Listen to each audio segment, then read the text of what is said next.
What's up mga boss? Ito si Federales, ang Pilipino Terminator ngayon na nasa Indo na.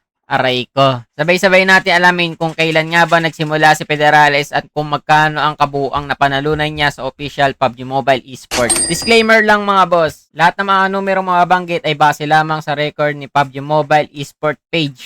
Nagsimula si Federales sa PUBG Mobile competitive scene noong December 18, 2022 at ang huling laro niya sa Pilipinas ay noong November 3, 2024. At ngayong February 14, 2025 official na siya nag-start maglaro sa BTR Indonesia at active pa rin siya hanggang ngayon sa kanilang roster. Sa loob ng 3 taon sa competitive scene, ang kabuuang napanalunan ni Federales ay umaabot na sa 50,190 USD. Kapag kinonvert sa Philippine Peso, ito ay humigit kumulang 2.8 million pesos. At take note mga boss, hindi pa kasama dito ang sahod niya sa team, sponsor at mga local tournaments.